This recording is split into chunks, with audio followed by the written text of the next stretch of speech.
There is a moment in every person's life when the truth becomes impossible to ignore. It may happen at 25. It may happen at 40.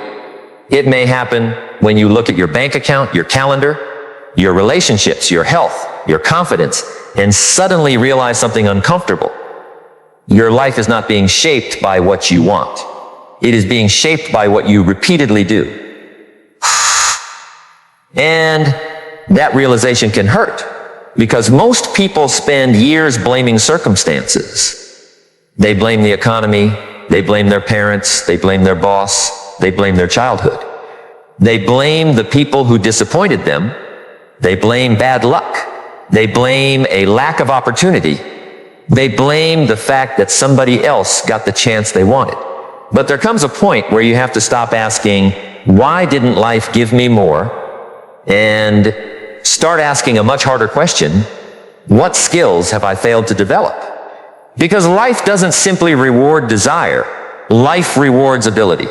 You can want financial freedom and still remain financially helpless. You can want confidence and still spend years avoiding difficult conversations. You can want success and still have no discipline. You can want a better relationship and still refuse to learn how to communicate. You can want a better career and still refuse to become valuable. You can want freedom while spending every evening doing things that make freedom less likely. And that is where the tragedy begins. Not because you are incapable, but because you may be carrying enormous potential inside you while living with a very small collection of skills. Think about that. You may not have a bad life because you are unlucky. You may have a limited life because your current skills can only produce a limited life. And that's a very different problem. Because luck is difficult to control, but skills can be learned. Discipline can be developed. Communication can be improved. Financial intelligence can be built. Confidence can be strengthened. Focus can be trained. Your ability to think can become sharper. Your ability to make decisions can become stronger. Your ability to handle rejection can become more powerful. And when you improve the person producing the results eventually have to change. But most people want the result without becoming the person capable of producing it. They want the money without the financial discipline. They want the body without the habits. They want the marriage without the maturity.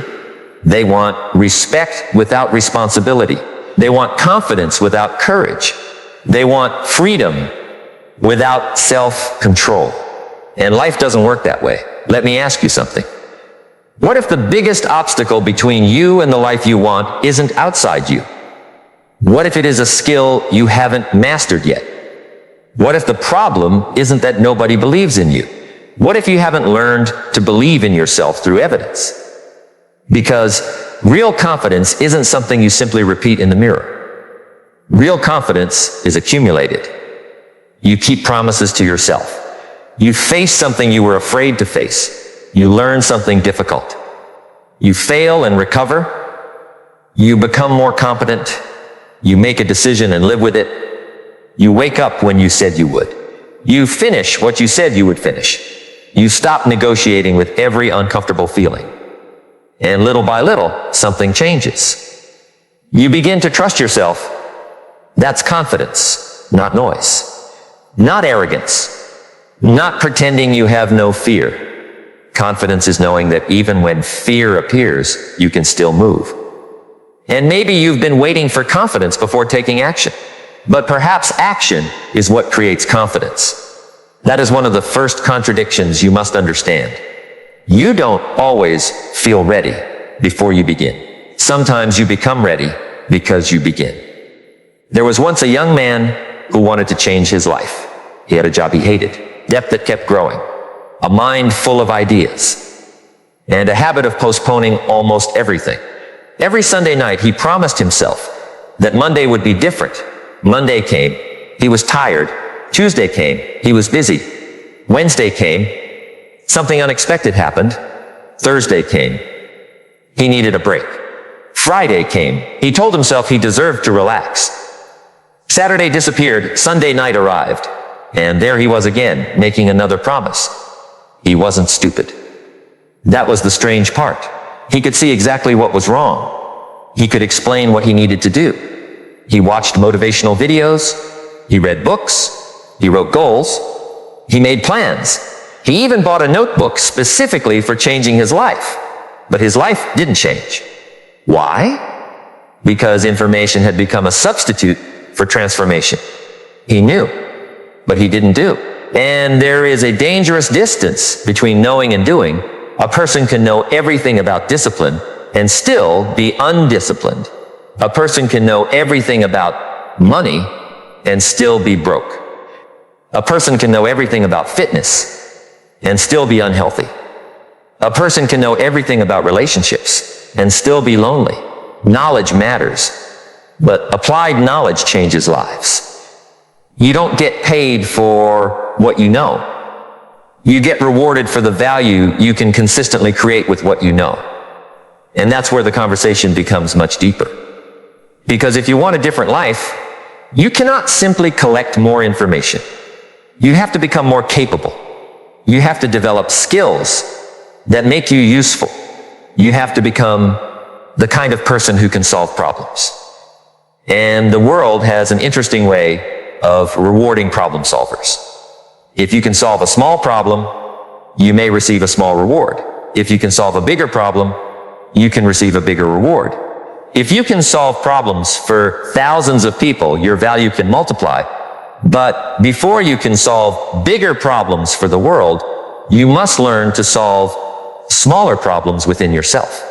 Can you control your attention? Can you control your spending? Can you control your emotions? Can you control your schedule?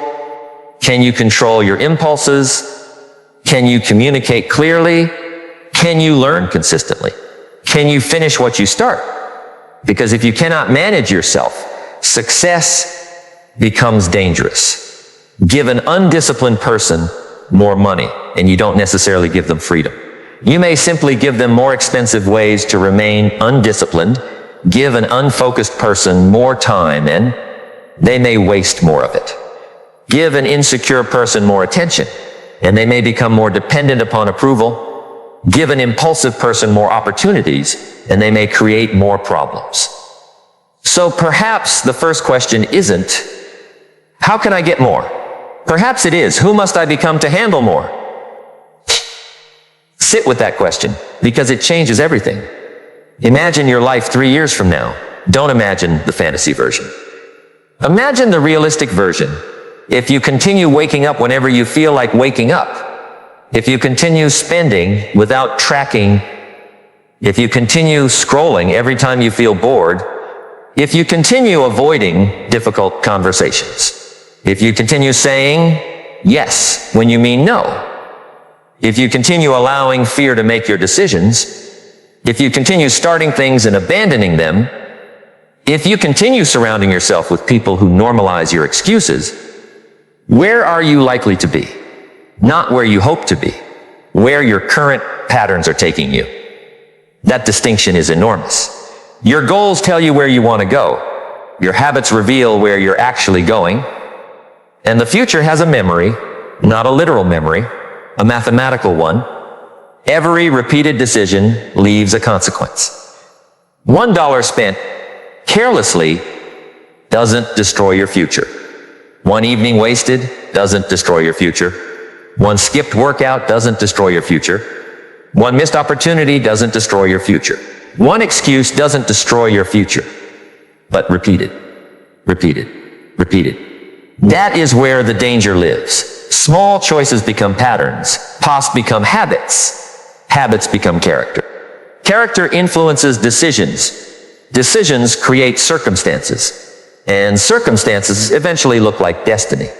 People call it luck. But sometimes what looks like luck is simply the compound effect of behavior nobody noticed. The successful person didn't become successful on the morning you noticed them. They were becoming that person when nobody was watching. The disciplined body was being built in ordinary mornings. The financial freedom was being built through ordinary decisions. The confident speaker was built through years of uncomfortable conversations. The skilled professional was built through thousands of hours. Nobody applauded. That's why mastery is so difficult. It is boring before it is impressive. It is invisible before it becomes obvious. It requires you to work during the season when there's no evidence that the work is working.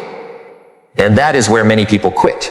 They confuse delayed results with failure. They say, I've been doing this for 2 weeks. Nothing has changed. 2 weeks? You spent 10 years building the problem. And now you want 10 days to remove it?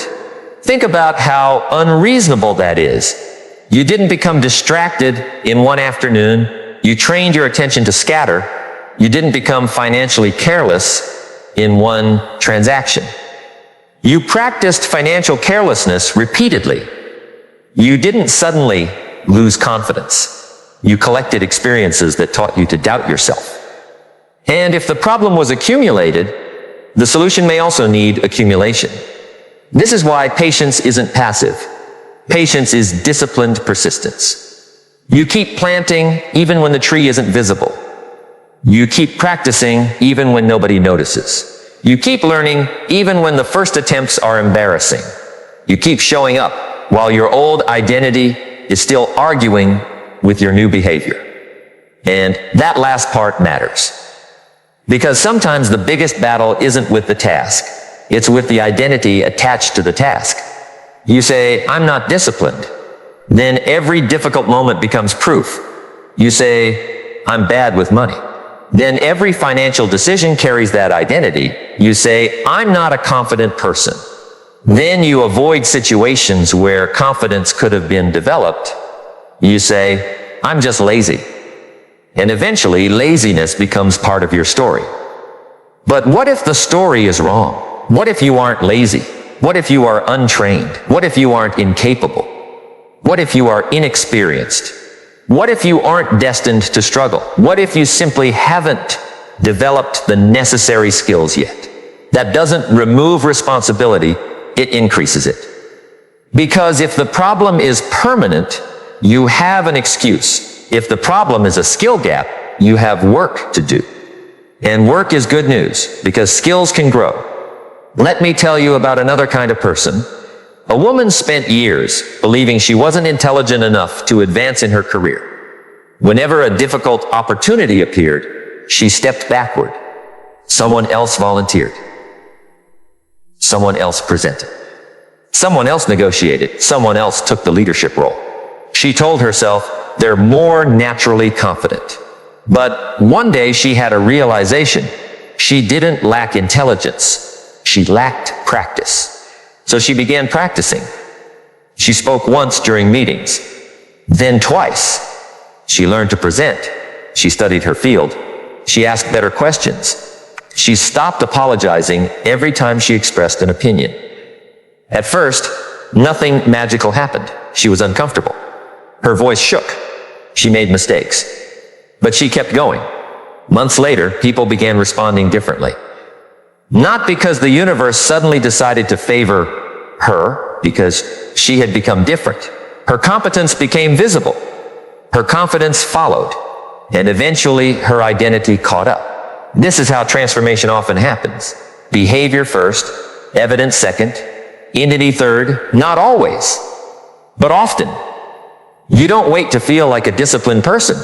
You practice disciplined behavior until your mind has evidence. You don't wait to feel like a confident person. You do difficult things until your nervous system learns. I can survive this. You don't wait to feel financially responsible. You begin making responsible financial decisions. You don't wait for motivation. You build systems that make action easier. And now we reach another skill that separates ordinary lives from extraordinary ones. The ability to manage your attention. Your attention is your life.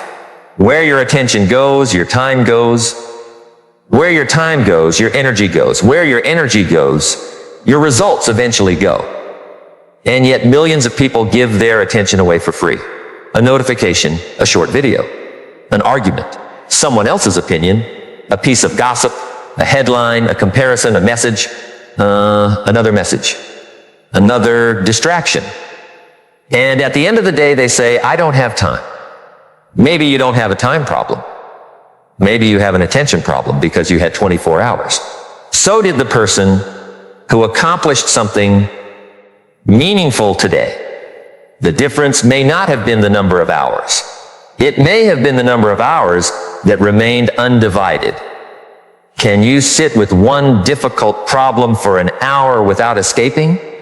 Can you read without checking your phone? Can you work without needing constant stimulation?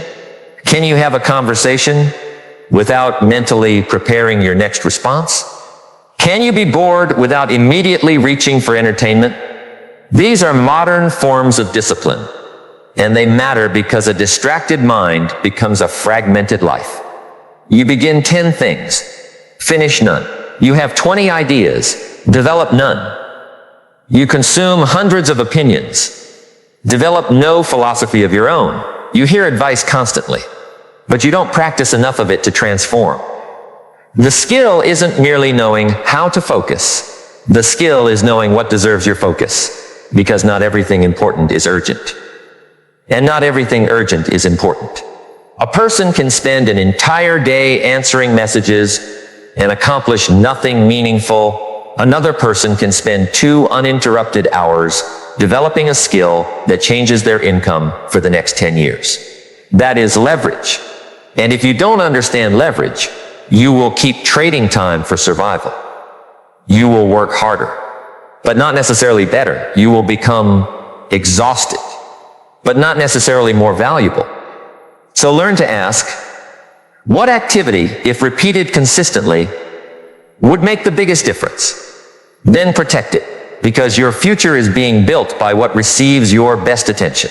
Now let's talk about communication, because you can be brilliant and still remain overlooked if you cannot communicate your value. You can have a great idea and fail to persuade. You can love someone deeply and still damage the relationship if you don't know how to communicate. You can work hard and still be misunderstood. You can know what you mean and still fail to express it. Communication is not merely talking, it is listening, it is clarity, it is emotional control, it is understanding the person in front of you, it is knowing when to speak, it is knowing when not to speak. It is learning to disagree without becoming disrespectful.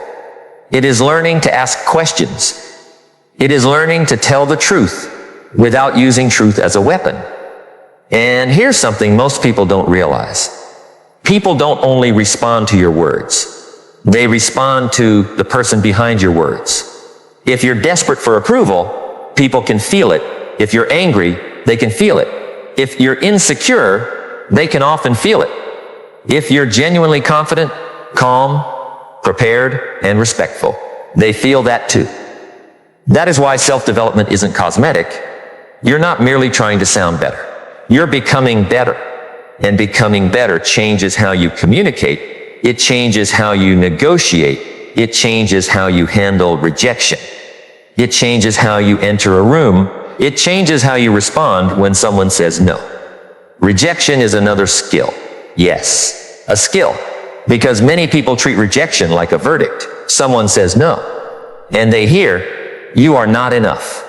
But no may simply mean, not now, not here, not this person, not this opportunity, not this version of the proposal. A rejection can be information. A closed door can teach you something. Failure can reveal a weakness you needed to see, but only if you are willing to examine it. Otherwise, failure becomes identity. You say, I failed. Then your mind quietly changes it to, I am a failure. Those are not the same sentence. One describes an event. The other attacks identity. Learn to separate them. You failed at something. Good. Now study it. What happened? What did you miss? What skill was absent? What assumption was wrong? What preparation was insufficient? What would you do differently? That is how failure becomes tuition. And tuition is not always cheap. Sometimes the lesson costs money. Sometimes it costs time. Sometimes it costs pride. Sometimes it costs a relationship. Sometimes it costs an opportunity you desperately wanted. But if you extract the lesson, the loss doesn't have to be meaningless. This is resilience, not pretending the pain didn't happen. Learning how to use the pain. There is a man who loses his job at 42. He feels humiliated. He sits in his car before telling his family. He doesn't know what to say.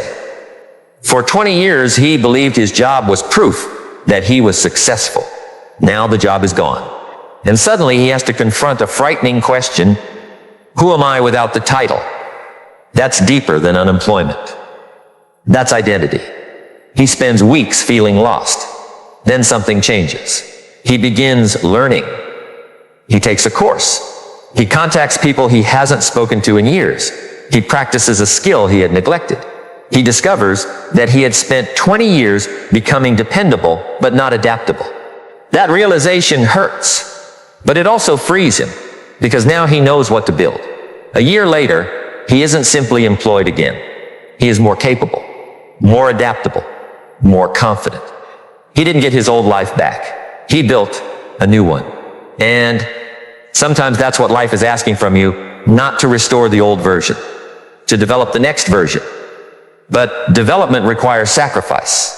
And this is where many motivational messages become too comfortable. They tell you to dream, they tell you to believe, they tell you to visualize. But they don't tell you that becoming exceptional often requires giving up things you genuinely enjoy. You may have to give up some comfort, some entertainment, some approval, some relationships, some habits, some excuses, some identities. You can't keep every version of your old life and expect to become someone new. Something has to go. The question is whether you choose what goes or life chooses for you. Because time will remove things anyway. Your youth changes, opportunities disappear, people move on, your energy changes, your responsibilities increase. And suddenly you realize that the window you thought would always remain open has narrowed. That is why time management is not simply scheduling. It is life management. Every hour has a destination. You can spend it building your future, or you can spend it consuming somebody else's. You can spend it developing a skill, or watching someone else use theirs. You can spend it building relationships, or feeding resentment. You can spend it creating, or comparing. You can spend it learning, or complaining. And the clock doesn't negotiate, it just moves. One of the most painful things in life is not failure. It is realizing you had time and didn't use it. Imagine meeting yourself 5 years from now. That person has lived every day you haven't lived yet. They know what happened. They know which opportunities you ignored. They know which habits became expensive. They know which relationships survived. They know what you learned. They know what you became. Now imagine that person looking back at you today. What would they beg you to stop doing? What would they beg you to start doing? What would they tell you mattered? And what would they tell you was never worth your attention? Don't rush past that question, because the future isn't an abstract place. It is a collection of days. And those days are being spent now. Your 5-year future is hiding inside your ordinary Tuesday. Your 3-year financial situation is hiding inside today's financial decisions. Your future health is hiding inside today's habits. Your future confidence is hiding inside today's courage. Your future relationships are hiding inside today's communication. Your future career is hiding inside today's learning. The future doesn't suddenly arrive. It accumulates. And so does mediocrity. Mediocrity isn't always dramatic. That's what makes it dangerous. It can look like a comfortable routine. A little procrastination. A little spending. A little complaining, a little resentment, a little distraction, a little avoidance. Nothing seems serious, but add 5 years. Now look again, the problem isn't one bad decision. It's thousands of tiny decisions that pointed in the same direction. The same is true of excellence. 1 page read, 1 skill practiced, $1 saved, 1 difficult conversation, handled maturely. One workout completed, one promise kept, one distraction resisted, one morning used wisely. Nothing seems extraordinary until you repeat it. Then the compound effect becomes visible. This is why discipline is more powerful than intensity. Intensity says, I will change my life today. Discipline says, I will keep changing my life after today's excitement disappears. That distinction can save you years because motivation is emotional. It rises, it falls. It cannot be your only engine. You need systems. You need standards. You need routines. You need decisions made in advance. If you decide every morning whether you're going to work, you will eventually negotiate with yourself. But if you've already decided who you are and what you do, the conversation becomes shorter. You don't ask, do I feel like studying? You study, you don't ask. Do I feel like exercising? You move, you don't ask. Do I feel like saving? You save, you don't ask. Do I feel like doing the difficult task? You begin. This doesn't mean you become a robot. It means you stop allowing temporary emotions to control permanent decisions. Because feelings change quickly. Consequences don't. A 5-minute impulse can create a 5-year problem. A 5-minute act of courage can create a 5-year opportunity. That's how powerful moments can be. But courage isn't only dramatic. Sometimes courage is opening the bank statement. Sometimes courage is admitting you were wrong. Sometimes courage is apologizing. Sometimes courage is saying no. Sometimes courage is asking for help. Sometimes courage is starting over. Sometimes courage is sitting alone with your thoughts instead of escaping them. And sometimes courage is admitting, I am the reason this keeps happening. Not to shame yourself, to free yourself, because responsibility and shame are different. Shame says, I'm terrible. Responsibility says, this is mine to change. Responsibility gives you your power back. You cannot control everything that happens to you, but you can control your response. You can control your preparation. You can control your effort. You can control what you learn. You can control what you tolerate. You can control who you become. And that is enough to begin. Think about your environment. You may have more willpower than you think. But you're asking willpower to fight an environment designed to defeat it. If your phone is beside you, temptation is beside you. If unhealthy food is everywhere, temptation is everywhere. If your friends spend every night complaining becomes normal.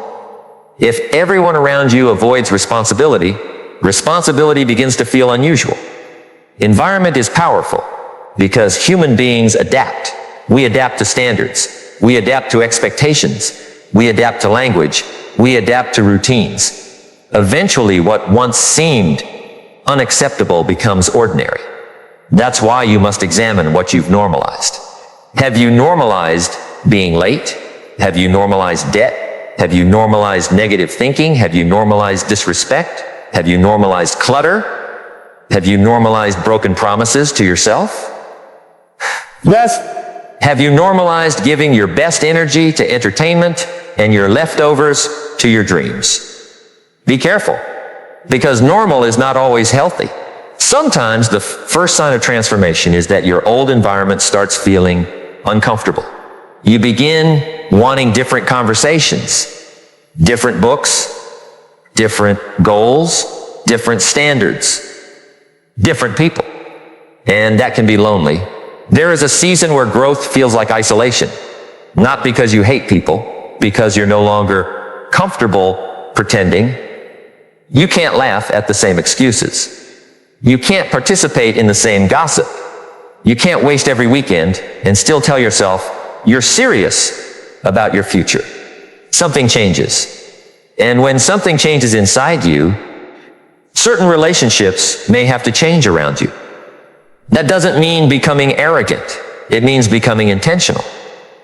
You can love people without copying their habits. You can respect people without following their direction. You can care about people without allowing their limitations to become your identity.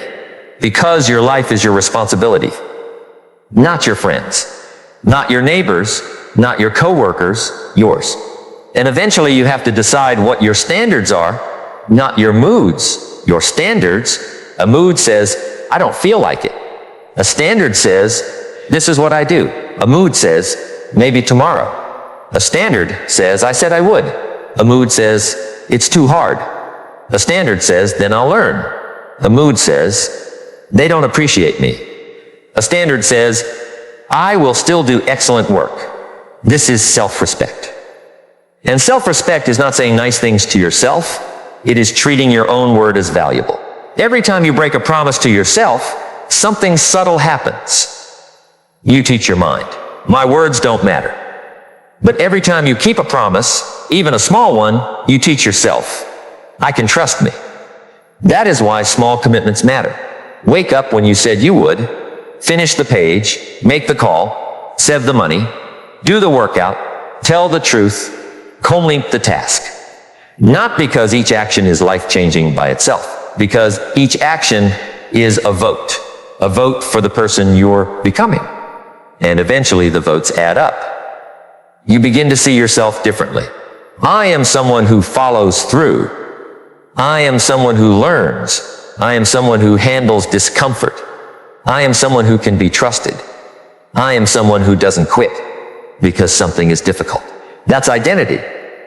And identity is one of the deepest forces in behavior. People protect their identity. If you identify as a smoker, quitting feels like losing something. If you identify as a disciplined person, skipping your commitments feels wrong. If you identify as financially responsible, reckless spending creates internal conflict. So don't only change the behavior. Chant the story around the behavior. Don't say, I have to exercise. Say, I am becoming someone who takes care of his body. Don't say, I have to save money. Say, I am becoming someone who creates options. Don't say, I have to study. Say, I am becoming someone whose abilities are valuable. The action remains, but the meaning changes. And meaning changes endurance. People can tolerate enormous difficulty when they believe it means something. A parent wakes up at 4 a.m. for a child. A student works after a long shift. An entrepreneur keeps going after failure. A person rebuilding their life accepts temporary discomfort because they can see something beyond it. Pain with meaning becomes sacrifice. Pain without meaning becomes suffering. So ask yourself, what am I willing to suffer for? Because everyone suffers. The question is whether your suffering is building something. If you avoid discipline, you suffer the consequences of disorder. If you accept discipline, you suffer the discomfort of training. Either way, there is a price. If you avoid difficult conversations, you suffer resentment. If you have the conversation, you suffer temporary discomfort. If you avoid learning, you suffer limitation. If you learn, you suffer the frustration of being a beginner. If you avoid saving, you suffer financial pressure later. If you save, you suffer the temporary feeling of not buying everything you want. You cannot eliminate the price. You can choose the price. And that is one of the deepest freedoms available to you. Choose your difficulty. Choose your sacrifice. Choose what you are willing to endure. Because the easy road doesn't remain easy. It simply sends the bill later. And the bill often includes regret. Regret is strange. Failure hurts now. Regret can hurt for decades. Failure says, I tried and it didn't work. Regret says, I never tried. Failure can teach. Regret often repeats the question, what if? What if I had started? What if I had stayed? What if I had learned? What if I had spoken? What if I had left? What if I had believed? What if I had given myself one more chance? You cannot answer every what if, but you can stop creating new ones. There may be something you already know you need to do. You've known for months, maybe years. You don't need more information. You need courage. And perhaps you're waiting for certainty. But certainty often arrives after movement. You don't know exactly where the road goes. You learn by walking. You don't know whether the business will work. You test. You don't know whether the conversation will go well. You communicate. You don't know whether the skill will become valuable. You practice. You don't know whether the person will say yes. You ask. This is how life expands. Action creates information. Information improves action. Action builds competence. Competence builds confidence. Confidence creates larger action. And suddenly, the person who once felt trapped begins seeing options. That is why skill development is freedom. The more capable you become, the more choices you can create. If you can communicate, you have options. If you can sell, you have options. If you can manage money, you have options. If you can solve problems, you have options. If you can learn quickly, you have options. If you can remain calm under pressure, you have options. If you can build relationships, you have options. If you can adapt, you have options. Freedom is not simply having money. Freedom is having capability. Money can disappear. A market can change. A company can close. An industry can transform. But if you've developed yourself, you carry your capability with you. That is an asset nobody can easily take. Now consider another skill. Learning how to learn. The world changes too quickly for you to rely only on what you already know. The skill that made you valuable 5 years ago may not be enough today. Technology changes. Markets change. Jobs change. Communication changes. Opportunities change. The adaptable person survives change better than the person who demands that the world remain familiar. Being a beginner again is uncomfortable, but you must become comfortable being uncomfortable. The first time you speak publicly, you're nervous. The first time you negotiate, you're nervous. The first time you invest, you're uncertain. The first time you lead, you're uncertain. The first time you build something, it may look terrible. That's normal. Beginners look like beginners. Stop expecting yourself to look like an expert while you're still learning. The person who accepts being bad at first can eventually become good. The person who refuses to look foolish never begins. And that is another hidden enemy, the need to protect your image. You may be more afraid of looking stupid than of staying stuck. Think about that. Someone might laugh at your first attempt, so you don't attempt. Someone might criticize your idea, so you don't share it. Someone might reject you, so you don't ask. Someone might notice your weakness, so you never practice publicly. And you call it safety. But sometimes safety is simply a beautifully decorated prison. Growth requires exposure. You have to let reality give you feedback. And feedback is not always kind. But feedback is useful if you're willing to listen. This is why humility is a skill, not humiliation, humility. The willingness to say, I don't know, I was wrong, I need to learn, I need help. I can improve. The ego wants to appear finished. Wisdom knows you're never finished. And the moment you believe you've arrived, you stop developing. That's dangerous, because life keeps moving. You need a mind that stays teachable. You need curiosity. You need the ability to ask better questions. A powerful question can change a life. Instead of, why does this always happen to me? Ask, what can I learn from what happened? Instead of, why don't they respect me? Ask, what behavior am I teaching people to expect from me? Instead of, why am I always broke? Ask, what financial behaviors keep producing this result? Instead of, why can't I stay disciplined? Ask, what environment makes discipline unnecessarily difficult? Instead of, why am I afraid? Ask, what exactly am I afraid will happen? Questions expose assumptions, and assumptions often control behavior without permission. Maybe you assume you're too old. Maybe you're not. Maybe you assume you need more money before beginning. Maybe you need more skill first. Maybe you assume everyone is judging you. Maybe they're thinking about themselves. Maybe you assume failure means you're finished.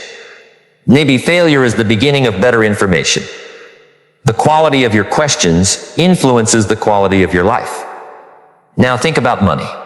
Money is not the purpose of life, but pretending money doesn't matter is another form of immaturity. Money affects choices. Money affects stress. Money affects opportunity. Money can buy time. Money can fund education. Money can protect your family. Money can allow you to say no to situations that violate your values. But money magnifies behavior. If you don't understand spending, more income can simply create more spending. If you don't understand saving, more income can create a larger lifestyle. If you don't understand investing, more income can create larger mistakes. So, financial intelligence is a skill. Learn where your money goes. Learn the difference between an asset and a liability. Learn to delay gratification. Learn to distinguish between something you want and something you need. Learn to create margin, because financial freedom isn't created by earning alone. It is created by the relationship between what you earn, what you keep, what you invest, and how wisely you use the resources available to you. A person making less money but managing it intelligently can be moving toward freedom. A person making a great income while spending everything can be moving away from it. Appearance can deceive. The car doesn't tell you the financial story. The house doesn't tell you the financial story. The clothes don't tell you the financial story. The numbers do. And numbers don't care about excuses. That's why mature people learn to look at reality, not the story, reality. If you're overweight, measure it. If you're in debt, calculate it. If you're wasting time, track it. If you're not learning, examine your schedule. If you're unhappy in your work, identify why. If your relationship is struggling, have the conversation. You cannot improve what you refuse to measure. But measurement can be uncomfortable because numbers remove ambiguity. You can't tell yourself you're saving when the account says otherwise. You can't tell yourself you're focused when your screen time says otherwise. You can't tell yourself you're healthy when your habits say otherwise. And this isn't about beating yourself up. It's about waking up. You cannot steer a vehicle you refuse to look at. Your life deserves the same honesty. Now let's go deeper. Why do people resist change even when they know they need it? Because the familiar can feel safer than the unknown. Even pain can become comfortable when you've experienced it long enough. A person can become attached to their excuses because excuses protect them from responsibility.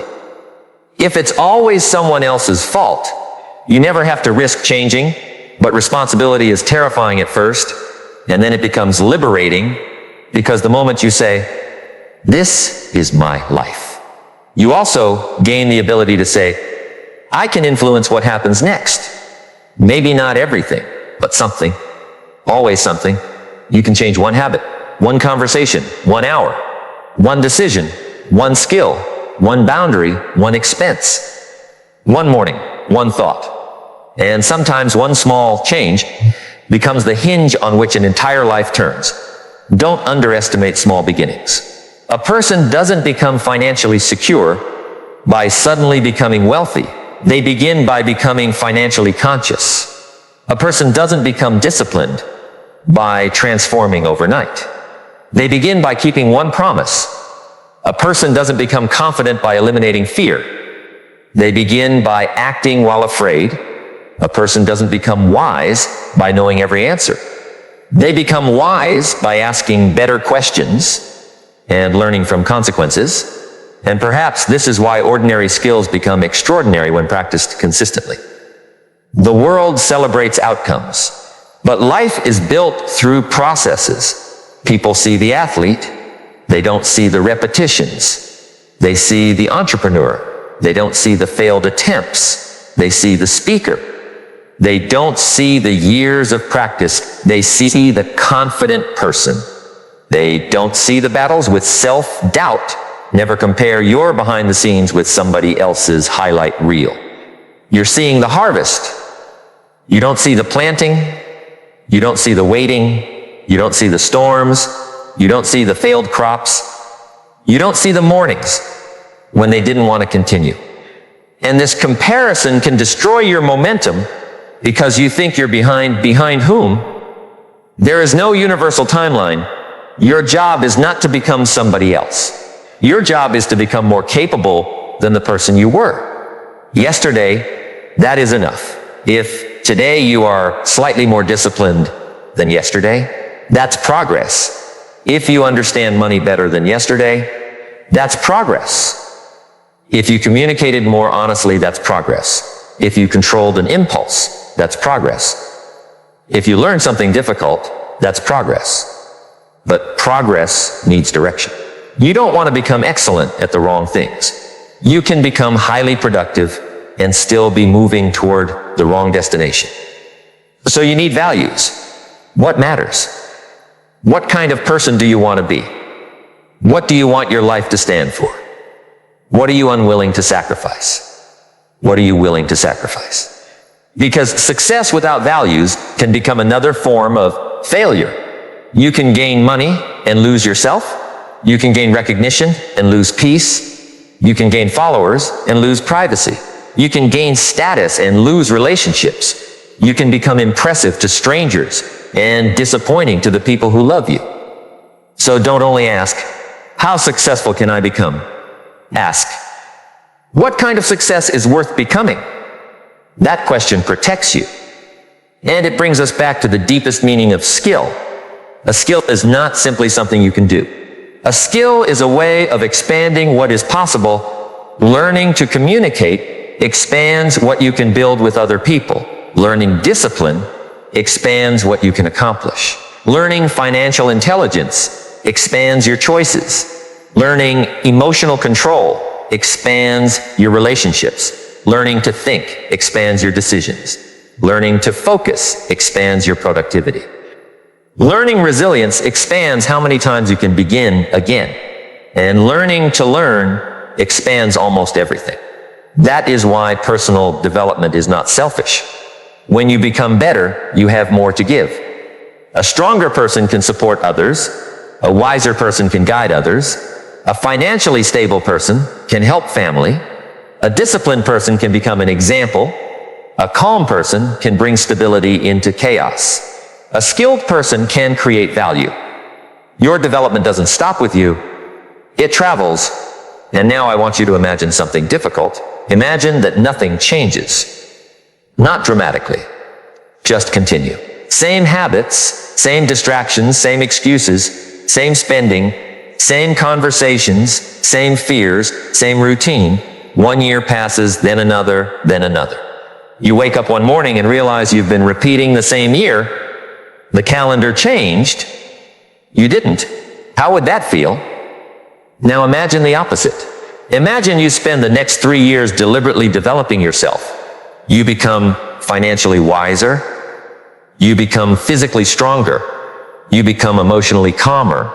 You become better at speaking.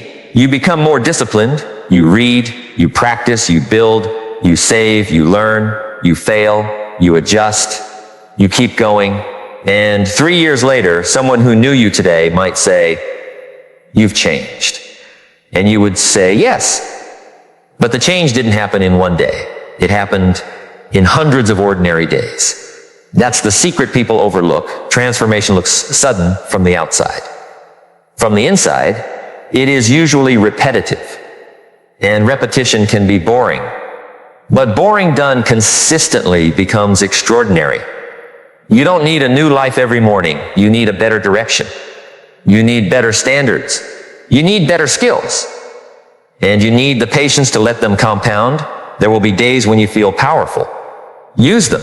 There will be days when you feel weak. Use those too. Because discipline becomes most valuable when motivation disappears. There will be mornings when your old identity tells you to stay where you are. Listen carefully. That voice isn't always wisdom. Sometimes it's simply familiarity defending itself.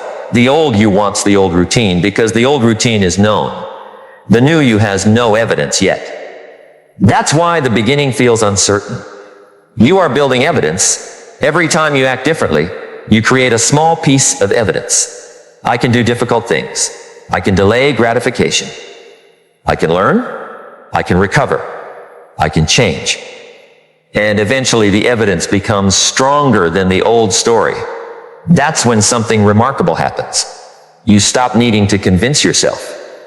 You know. Not because somebody told you, because you lived it. You failed and survived. You tried and improved. You practiced and became better. You kept your word. You built something. You lost something and rebuilt. You faced rejection. You handled criticism. You learned. You adapted. You became someone you could trust. And perhaps that is the real wealth, not merely having more, but being more capable, more disciplined, more aware, more useful, more courageous, more responsible, more adaptable, more deliberate. Because possessions can disappear, but development stays with you. And now think about the people who depend on you. Your family. Your future family. Your friends. The people who will one day look at your choices and learn what is possible. What are you teaching them? Maybe nobody is listening to your speeches. But people are watching your behavior.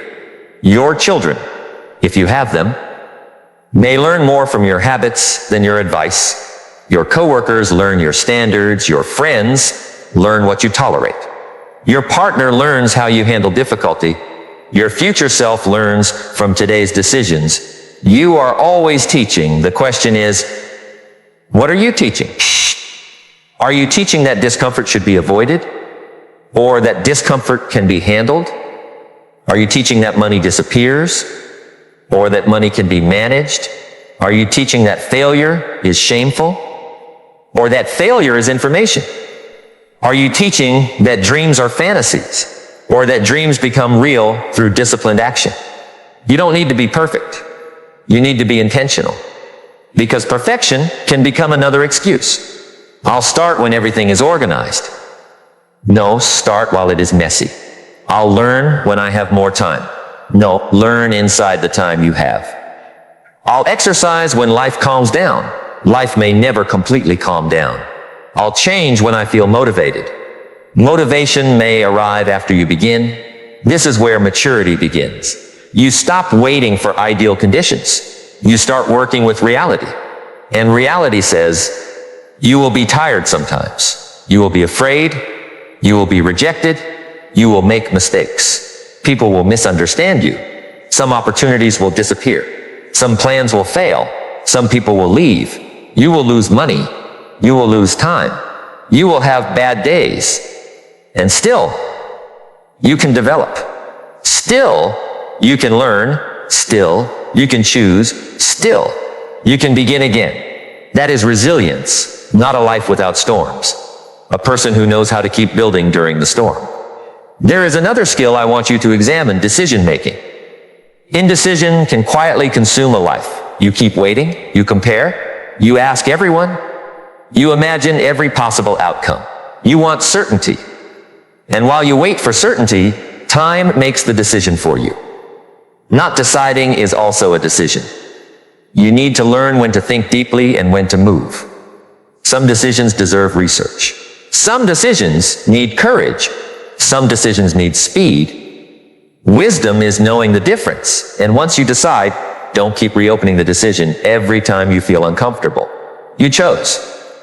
Now work. Because many people don't suffer from bad decisions as much as they suffer from endless reconsideration. They are always mentally returning to the crossroads.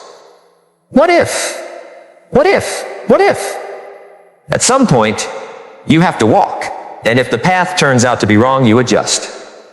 That is another important skill, not adaptation. You don't need a perfect plan. You need the ability to respond when reality disagrees with your plan. A rigid person breaks. An adaptable person bends. The market changes. Adapt, the job changes. Adapt, the opportunity disappears. Adapt. The strategy fails. Adapt, you discover you're wrong. Adapt, this is not weakness. It is intelligence. The bamboo survives the storm not because it is stronger than the wind, but because it knows how to bend. And perhaps your next level requires less force and more intelligence. Maybe you've been pushing harder when you need to think better. Maybe you've been working longer when you need to work differently. Maybe you've been trying to motivate yourself when you need to change your environment. Maybe you've been trying to fix your schedule when you need to fix your priorities. Maybe you've been trying to improve your income when you need to improve your skills. Maybe you've been trying to become confident when you need to become competent. That's why the right question matters. The wrong question can keep you busy for years. The right question can change the direction of your life. So ask yourself, what is the skill that, if I mastered it, would improve several other areas of my life? Maybe it's communication. Maybe it's discipline. Maybe it's emotional control. Maybe it's financial intelligence. Maybe it's focus. Maybe it's selling. Maybe it's leadership. Maybe it's learning. Find it and then stop treating it like a side project. Make it part of who you are becoming, because there are skills that multiply. One skill improves another. Better communication improves relationships and career. Better discipline improves health and finances. Better focus improves learning and productivity. Better emotional control improves decisions and relationships. Better financial intelligence reduces stress and creates options. This is leverage. You don't need to improve everything at once. Sometimes one foundational skill makes the others easier. And that's why your next step doesn't need to be enormous. It needs to be intelligently chosen. You might be closer than you think, not to the dream, to the next level. And the next level may be hidden behind one uncomfortable skill, one habit, one decision, one conversation, one boundary, 1 hour of focused work, 1 month of consistency, 1 year of patience. But don't underestimate the power of a year. A year can change your body. A year can change your finances. A year can change your career. A year can change your confidence. A year can change your relationships. A year can change your identity. But only if you stop spending the year waiting for your life to begin. Your life is already happening. Today counts. This ordinary day counts. This morning counts. This decision counts. This hour counts. Not because every hour must be productive. Rest matters. Joy matters. Relationships matter. Silence matters. But intentional living means knowing why you're spending your time the way you are. You can rest without escaping. You can enjoy without destroying tomorrow. You can work without becoming a machine. Balance is not doing everything. Balance is giving the right things the right amount of attention. And sometimes your life needs subtraction more than addition. Remove the distraction. Remove the unnecessary expense. Remove the toxic conversation. Remove the habit. Remove the excuse. Remove the commitment that no longer matters. Space creates possibility. A crowded mind cannot easily hear a meaningful direction. So create space. Then listen. What have you been avoiding? What skill have you been pretending you don't need? What conversation have you delayed? What habit have you defended? What opportunity have you been afraid to pursue? What would change if you stopped needing everyone to approve? What would happen if you gave yourself permission to become a beginner? What would happen if you accepted 3 years of disciplined work instead of demanding 3 weeks of instant results? And what would happen if you stopped asking whether you feel like doing it? These questions matter because your life may not need another motivational speech. It may need a decision, not an emotional decision made at midnight, a quiet decision, a mature decision, a decision that says, I am no longer willing to remain the same person simply because changing is uncomfortable. That decision doesn't mean tomorrow becomes easy. It means difficulty gets a different response.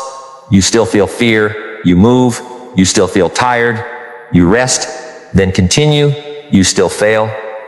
You learn. You still get rejected.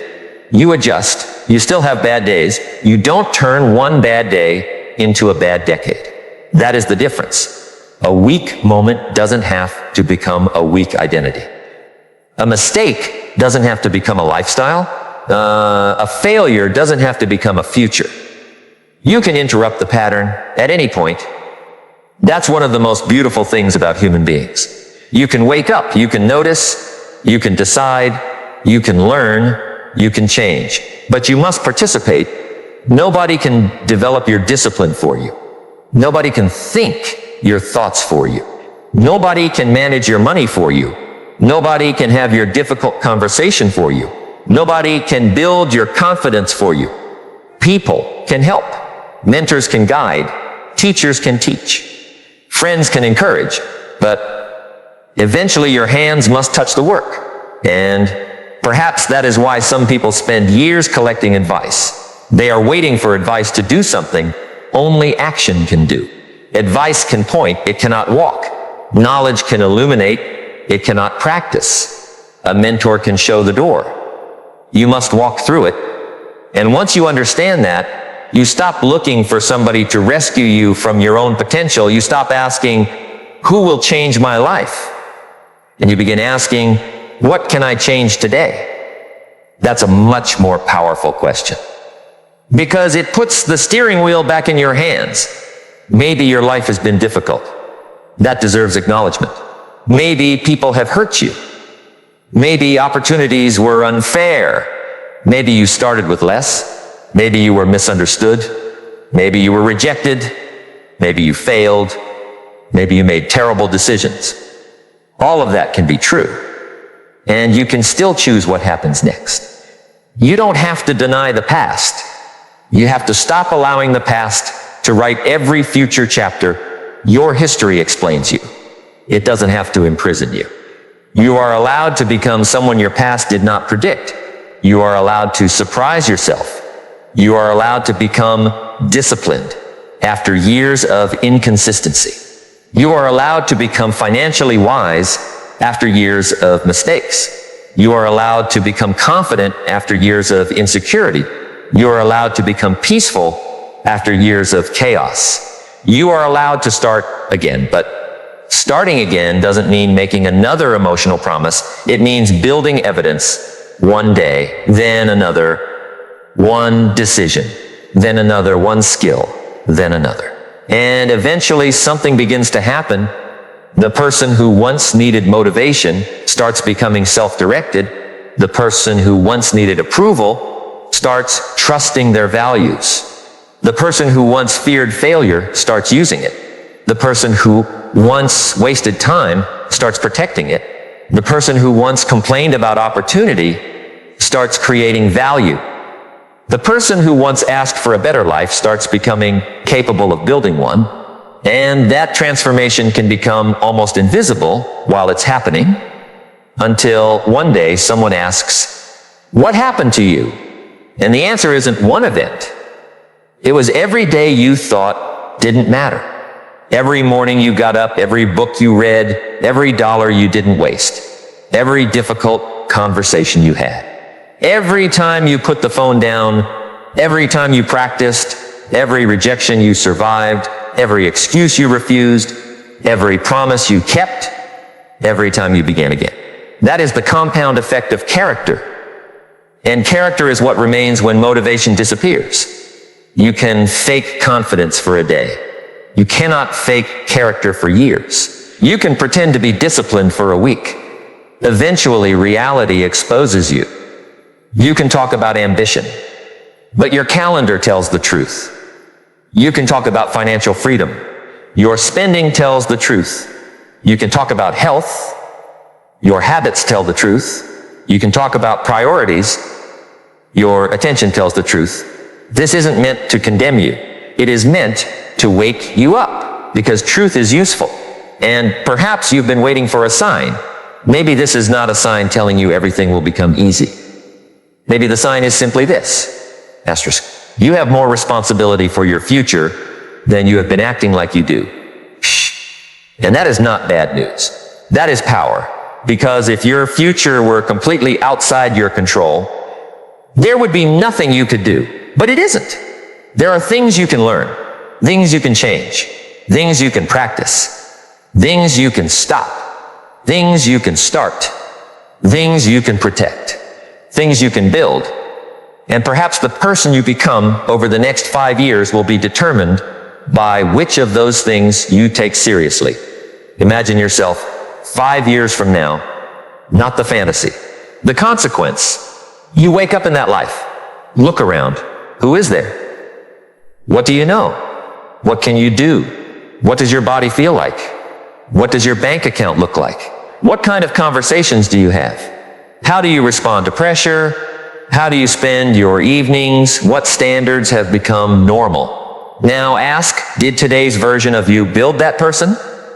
Shh, because it will. Not perfectly, not predictably, but directionally. Today's habits are votes. Tomorrow counts another vote. The next day counts another. And eventually the votes create a pattern. That pattern becomes a life. So don't wait for a dramatic turning point. The turning point may be ordinary. It may be the moment you decide to become serious about one skill. It may be the moment you stop saying, someday. It may be the moment you look at your finances honestly. It may be the moment you admit your attention is being stolen. It may be the moment you stop blaming somebody else. It may be the moment you decide that your word will mean something again. And then you begin. Not perfectly, not dramatically, begin. Because mastery doesn't require that you become extraordinary overnight.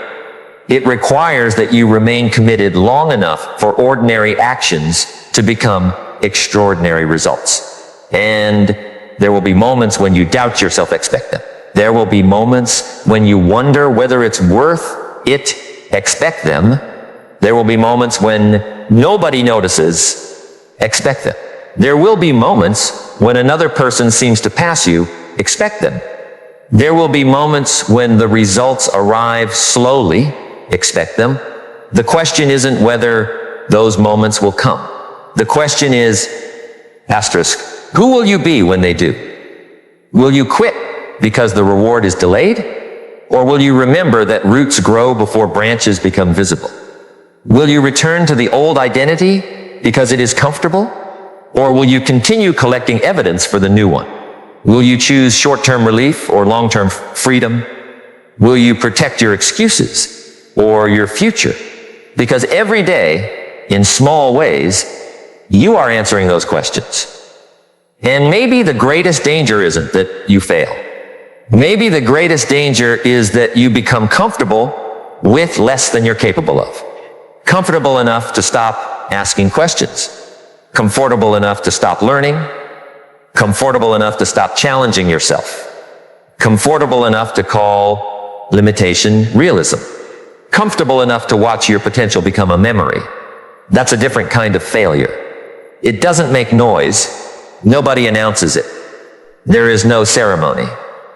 You simply wake up one day and realize, I could have become more. And perhaps that sentence is heavier than failure itself, because failure can be repaired. Regret can only be prevented while the choice is still in front of you. And right now, choices are still in front of you. Your attention, your time, your habits, your skills, your standards, your environment, your money, your relationships, your response to difficulty, your willingness to learn, your willingness to begin. And the person you become will be shaped by what you repeatedly choose, not what you occasionally wish, not what you talk about, not what you intend, what you repeatedly choose. So if there is a skill you know you need, stop waiting to feel ready. If there is a habit you know is costing you, stop defending it.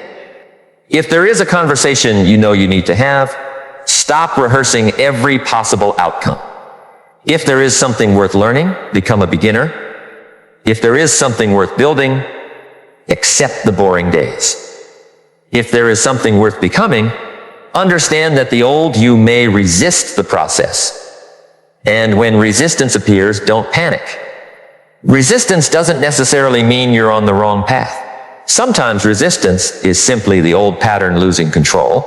Sometimes discomfort is evidence that something is changing.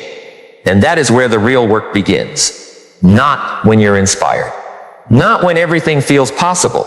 But when the excitement fades and you still choose the standard, when nobody is watching and you still do the work, when the result is delayed and you still practice, when fear whispers that you should wait and something deeper inside you says, move. Because perhaps your life doesn't need you to become fearless. Perhaps it needs you to become willing.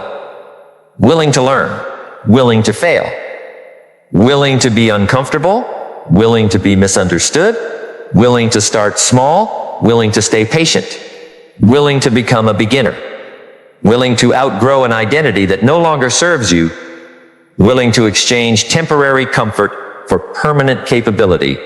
And once you become willing, something changes. The question is no longer whether you can. The question becomes, how long are you willing to practice? How long are you willing to learn? How long are you willing to keep your word? How long are you willing to protect your attention? How long are you willing to invest in yourself before the world notices? Because there is a season when your work belongs only to you. Nobody applauds. Nobody understands. Nobody sees the hours. You are building in silence, and silence can make you doubt the value of the work. But remember this, a seed does not look like a tree. A beginner does not look like a master. A first attempt does not look like the finished product. The early stage is supposed to look incomplete. Your responsibility is not to look finished. Your responsibility is to keep developing. And perhaps one day you will look back at this version of yourself with compassion.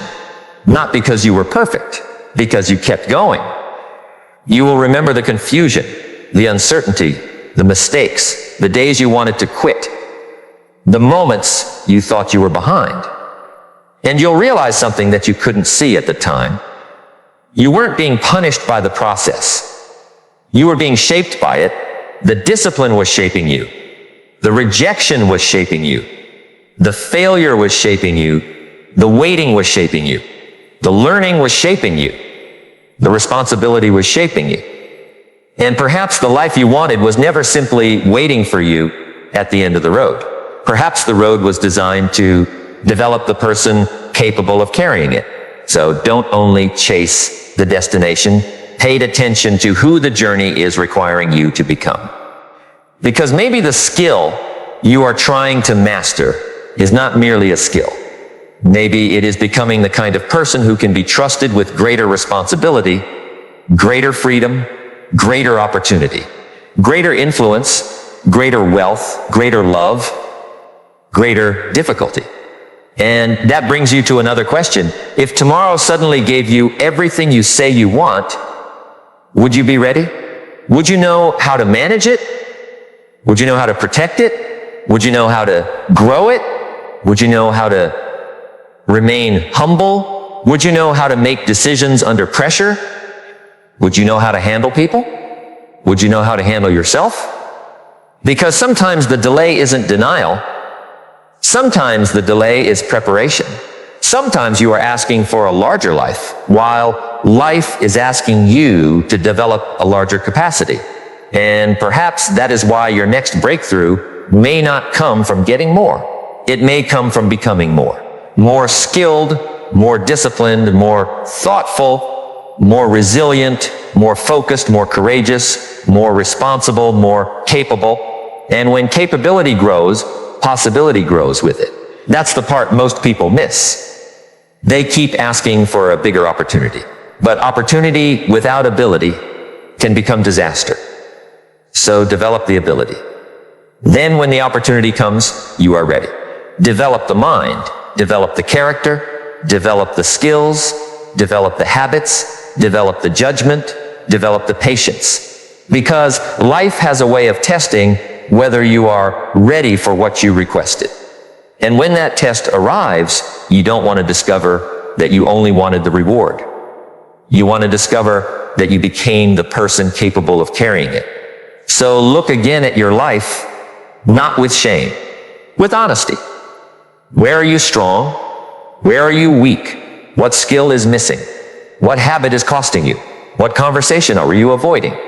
What fear is making decisions for you? What distraction has become normal? What opportunity are you postponing? And what would happen if you spent the next 12 months becoming unusually good at one thing that matters? Not perfect, unusually good. Imagine the confidence that would create. Imagine the opportunities that would open. Imagine the conversations that would change. Imagine the money that could follow value. Imagine the identity that could form. Imagine waking up 1 year from now knowing I kept my promise. That feeling is different because you didn't just achieve a goal, you became someone who could achieve goals. And once you understand that, the game changes. You're no longer chasing isolated results. You're building a person, and a person with strong skills can rebuild after setbacks. A person with strong character can recover after mistakes. A person with strong discipline can start again. A person with strong judgment can avoid unnecessary disasters. A person with strong communication can create relationships. A person with financial intelligence can create options. A person with focus can create value. A person who can learn can remain relevant. And a person who can adapt can keep moving when the world changes. That is why the real investment is you.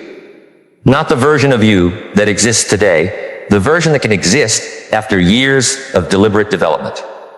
And perhaps somewhere inside you, there is a version of yourself you haven't met yet, a calmer version, a stronger version, a wiser version, a more disciplined version, a more courageous version.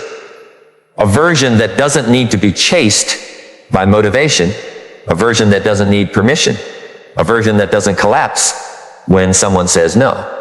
A version that doesn't waste every opportunity protecting comfort. A version that understands that ordinary days are powerful, and maybe that person isn't waiting somewhere in the future. Maybe that person is being built through the smallest decision you make next, not the dramatic decision, the next one, the one nobody sees, the one that feels almost too small to matter. Because that's how compound growth works. The first brick doesn't look like a house. The first dollar doesn't look like wealth. The first workout doesn't look like strength. The first page doesn't look like knowledge. The first difficult conversation doesn't look like a transformed relationship. The first act of discipline doesn't look like character. But keep going. Let the repetitions accumulate. Let the evidence accumulate. Let the skill accumulate. Let the confidence accumulate. Let the character accumulate. And somewhere along the way, you may notice that the person who once asked, "Can I change?" has started asking a completely different question, "What else can I build?" And that question is dangerous in the best possible way. Because once you discover that you can change one area, you start seeing other areas differently.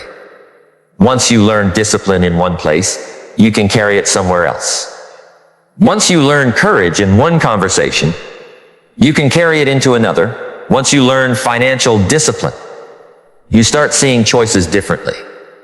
Once you learn to protect your attention, you begin noticing how much of your life you previously gave away.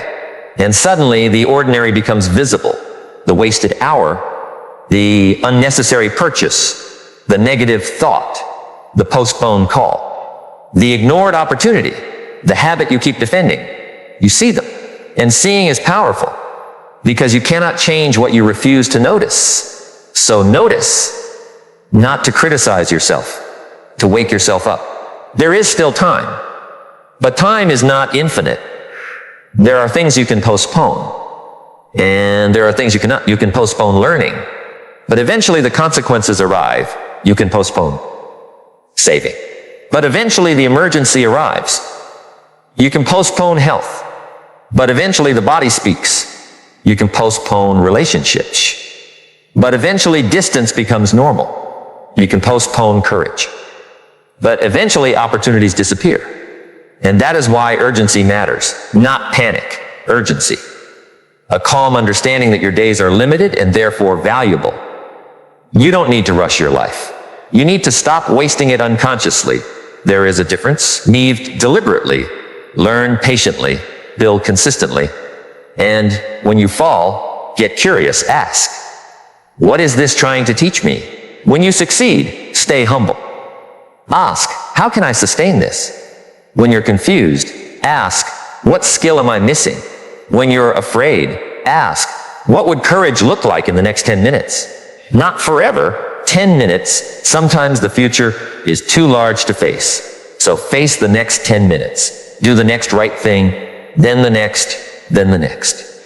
And eventually, you may look up and realize that you've traveled much farther than you thought. Not because you had one extraordinary day, because you had hundreds of ordinary ones. And perhaps that is what separates the life you merely imagine from the life you eventually live. The imagined life requires nothing. The real life requires repetition. The imagined life is perfect. The real life is messy. The imagined life has no rejection. The real life has rejection. The imagined life has instant confidence. The real life has shaky beginnings. The imagined life has certainty. The real life has questions, but the real life has something imagination cannot provide: evidence. Evidence that you can change, evidence that you can learn, evidence that you can recover, evidence that you can become stronger. And once you have that evidence, you no longer need somebody else to tell you what is possible. You have lived it. And maybe there is still something you haven't faced, something you've been avoiding, something you know exactly what it is. Maybe you've been hoping that another video will give you the answer. Maybe another book, another speech, another quote, another Monday. But perhaps the lesson isn't hidden anymore. Perhaps the next step is, and maybe the next step will feel small, almost insignificant. That's okay. Take it seriously. Because your future is not waiting for one gigantic act of heroism. It is waiting for repeated evidence of who you are willing to become. And tomorrow morning, the world will look almost exactly the same. The same room, the same phone, the same responsibilities, the same problems, the same temptations. But you can look at them differently. You can ask a different question. You can make a different choice. You can protect 1 hour. You can learn one thing. You can keep one promise. You can resist one impulse. You can have one honest conversation. And maybe nobody will notice. That's fine. The first person who needs to notice is you, because somewhere beneath all the goals, money, recognition, success, and achievement is something quieter, something deeper. The ability to look at yourself and know, I am becoming someone I respect. And once that begins, something inside you becomes difficult to destroy, because you are no longer dependent upon applause. You are no longer dependent upon perfect circumstances.